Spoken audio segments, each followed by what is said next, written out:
The first prayer point is you're going to ask for grace. Please make sure you participate in the prayer. The grace to imbibe this that you have learned in your spirit so that it works for you. Please lift your voice and begin to talk to the Lord. Everywhere, outside, connecting online, lift your voice and begin to pray.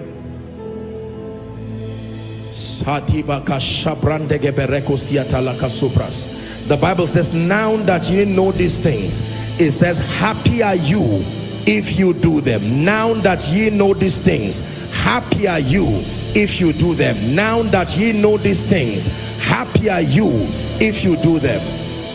In the name of Jesus, someone is praying. Open up your heart and cry to the God of heaven. I declare that I am a doer of the word.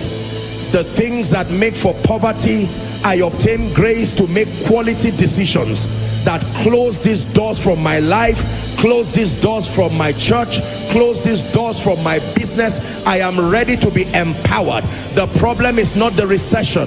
The problem is not the economy of the nations. Hallelujah. Number two, I'd like you to pray that the spirit of poverty, that spirit that has taken advantage of ignorance or incomplete knowledge and is praying over your finances, praying over your family's finances, I'd like you to decree and declare that by the blood of the eternal covenant, it stops from this night. Is someone praying? Open your mouth and pray. Do not allow yourself continue in lack and want. It is not the will of God, and it is totally unnecessary. Totally unnecessary. Not with the abundance of knowledge that you have access to. Someone pray. I rebuke the spirit of poverty, whether it has been generational. In the name of Jesus, we decree and declare, you will not find a place in my life. Are you praying? You will not find a place in my children. Pray. You will not find a place in my spouse, not in my company, not in the ministry God has given. Someone is praying. In the name of Jesus Christ, all the decisions that are pro-poverty, I come against you, and the spirit that influences my attitude, the spirit that influences my decisions, preying upon my ignorance, the Lord rebuke you in the name of Jesus. Hallelujah. The final prayer point, and then it will be my turn to pray for you. I'd like you to pray. There is the power to get wealth. Yes, there is. There truly is the power to get wealth. Please do not take serious anybody who tells you there is no anointing that prospers people. There is the power to get wealth. Let God be true and all men liars. You are going to pray. Father, I've been imparted, I've been anointed before, but the power to get wealth, let it rest upon my life now. Open your mouth and pray. The power to get wealth. God is able to empower men.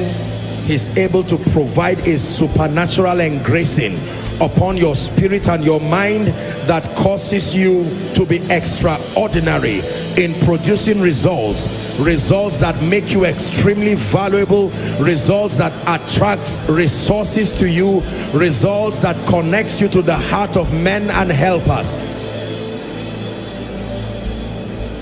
Someone pray. Someone pray. You are about to receive.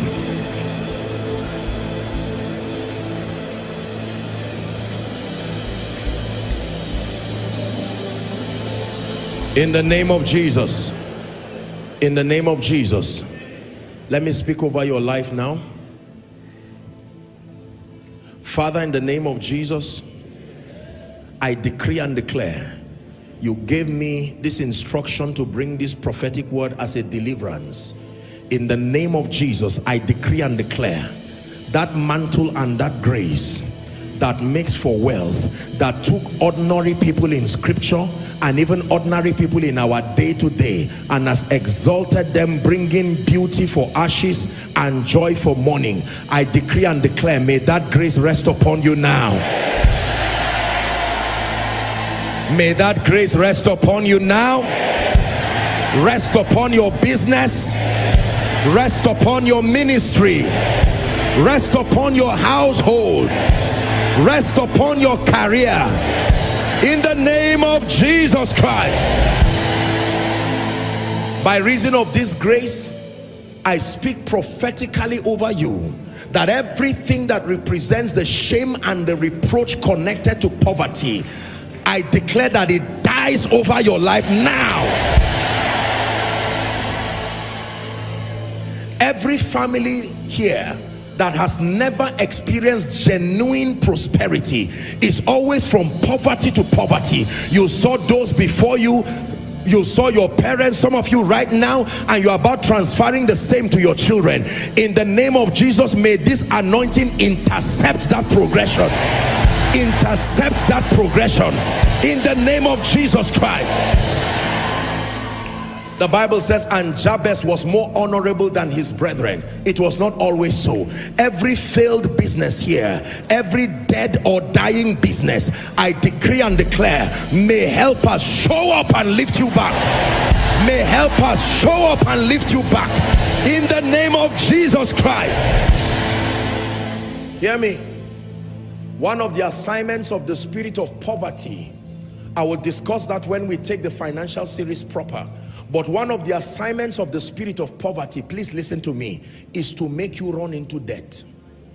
One of the major strategies of crippling your finances is to make you get into debt. Now, I know from an economic standpoint, there is good debt, there's bad debt. They say there is good debt that can be used as a leverage, you know, and bad debt for fueling consumption. I'm not downplaying your knowledge. That is important according to your faith. But let me tell you, the most superior way is to not be in debt. For the Bible says, owe no man nothing but love. It is a possibility according to your faith. You believe in that, no problem. The wisdom to manage whatever you receive. Now, I'm speaking largely personally. I know that corporately, many times people would need help from institutions to execute large projects. That is corporate. I'm talking about there is no reason why you should get into debt personally. It's a terrible thing. Because let me tell you what happens. This spirit constrains you, and then it forces you to start borrowing money until it becomes an addiction. And every time you borrow money, it will schedule activities to make sure that money was never used for the reason why it was borrowed. So interest begins to pile up while there is no achievement that should bring you that profit. There are many churches today that are in debt. There are many supposed wealthy people today that are in debt. There are many. You are not free if you are in debt, because it sustains the ability to stop you from sleeping. The moment you have abundance plus time plus peace, you are truly wealthy. These three things must happen for wealth to be established. If the only thing you have is abundance of financial resources, even if you have systems, the goal of these systems is to allow you the time and then peace.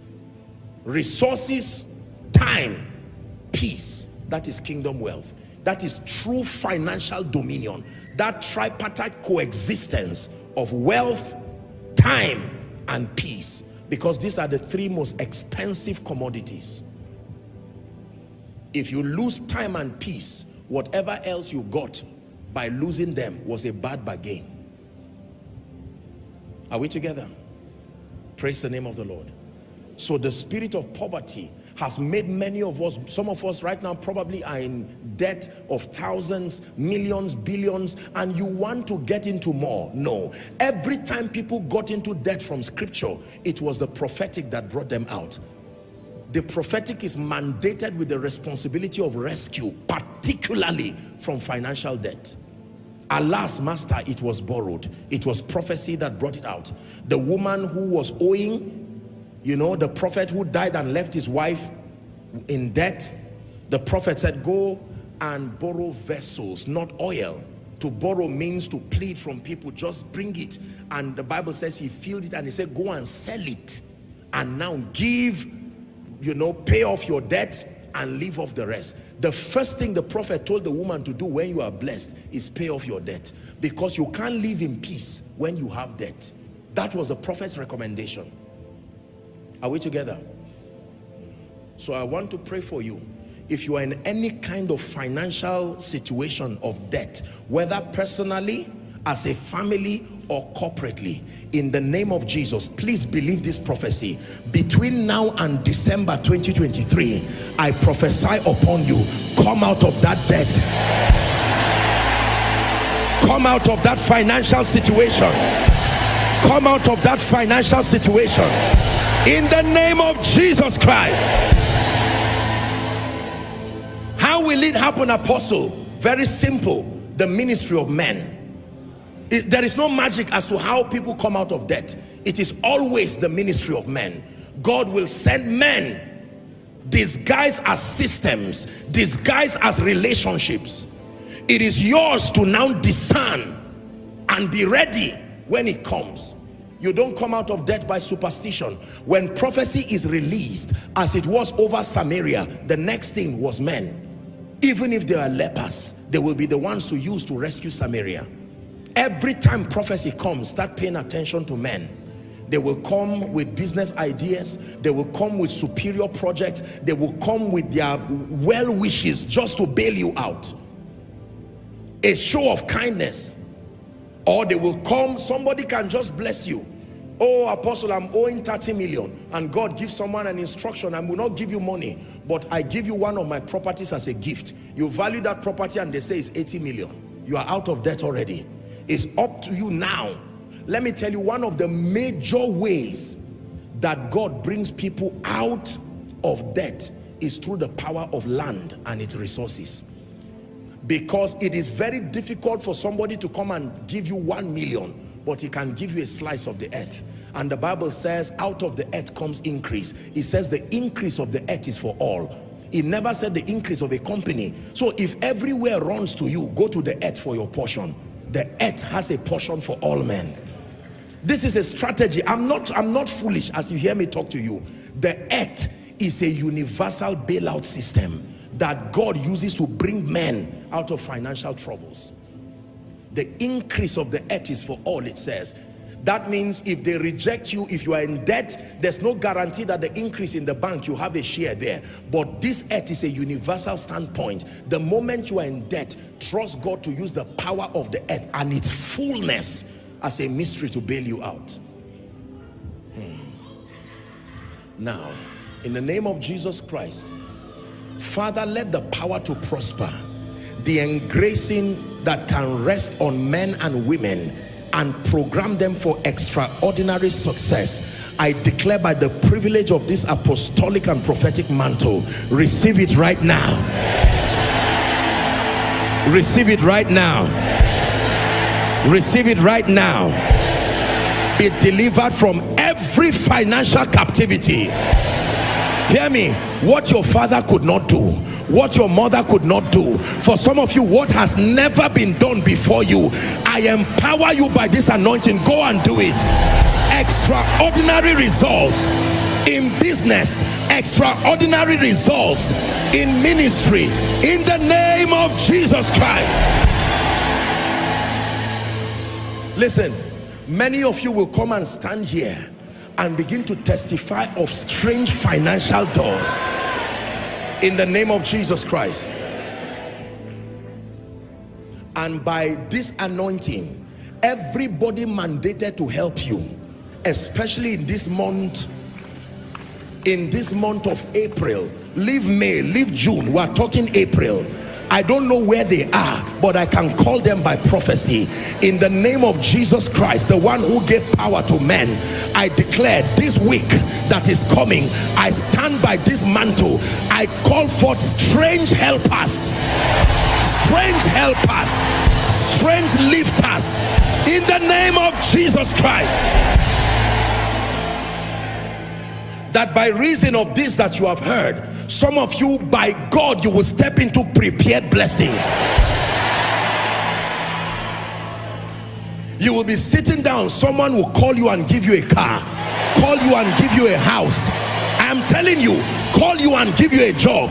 He has trained you, so his hands will not be restrained in blessing you. There are some of you who are in ministry. God will give people instructions and say they should come and hold your hands and see to it that you never go down again.